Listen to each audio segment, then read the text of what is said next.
বিবাহ বিচ্ছেদের পর সন্তানের জিম্মা বা কাস্টডি কে পাবেন, মা নাকি বাবা? এটি একটি সংবেদনশীল এবং আইনিভাবে জটিল বিষয়। সন্তানের জিম্মার বিষয়টি ধর্ম ও দেশের প্রচলিত আইন, বিশেষ করে গার্ডিয়ানস অ্যান্ড ওয়ার্ডস অ্যাক্ট 1890 দ্বারা নিয়ন্ত্রিত হয়। আইনের মূলনীতি হল সন্তানের সর্বোত্তম কল্যাণ, best interest of the child নিশ্চিত করা। এখানে মুসলিম আইন এবং প্রচলিত আইন অনুযায়ী জিম্মার যে বিষয়গুলো আদালত নিয়ে থাকেন, সিদ্ধান্ত নিয়ে থাকেন, যে বিষয়গুলো মুসলিম আইন অনুযায়ী জিম্মার যে নিয়ম, মুসলিম আইনে শিশুর জিম্মার প্রাথমিক অধিকার মায়ের থাকে সাধারণত।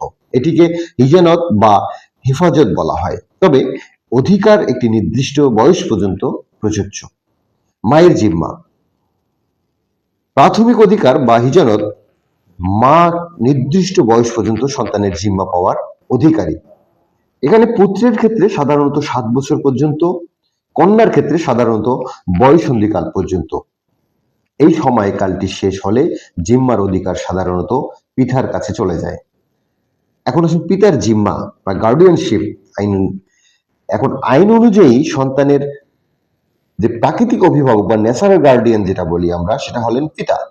জিম্মার চেয়েও গুরুত্বপূর্ণ বিষয়টা হলো অভিভাবকত্ব। পিতা হলেন সন্তানের সম্পত্তির অভিভাবক এবং সন্তানের কল্যাণের চূড়ান্ত জিম্মাদার। মায়ের হিজানত বা প্রাথমিক জিম্মার সময়কাল শেষ হলে জিম্মার সাধারণত পিতার কাছে চলে যায়। এখন কিছু কিছু ক্ষেত্রে মা কিন্তু তার জিম্মাদার হারাতে পারেন। যদি মা অন্য কোনো ব্যক্তির সাথে, মানে যার সাথে শিশুর রক্তর সম্পর্ক নেই বা বিবাহ বৈধ নয়, এমন পুনরায় যদি বিবাহ করেন, যদি মা সন্তানের প্রতি অযত্ন করেন বা অবহেলা করেন, যদি মা এমন কোনো স্থানে বসবাস করেন যেখানে শিশুর শারীরিক বা মানসিক ক্ষতি হওয়ার সম্ভাবনা থাকে। এখন আদালতের যে সিদ্ধান্ত, যদিও ধর্মীয় আইনে প্রাথমিক জিম্মার বিষয়টি নির্দিষ্ট বিধি আছে, তবে যখনই কোনো বিরোধ নিয়ে আদালত আসে, আদালত গার্ডিয়ান অ্যান্ড ওয়ার্ডস অ্যাক্ট 1890 অনুযায়ী সন্তানের সর্বোত্তম কল্যাণের নীতি অবলম্বন করে সিদ্ধান্ত দেন।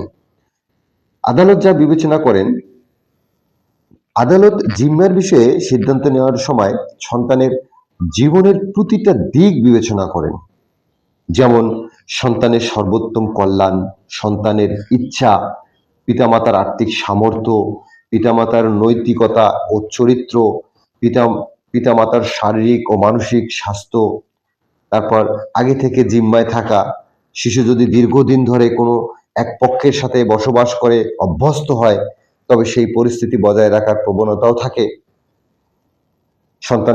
সন্তানের সঙ্গে সম্পর্ক কিরকম, এই বিষয়গুলো আদালত বিবেচনা করে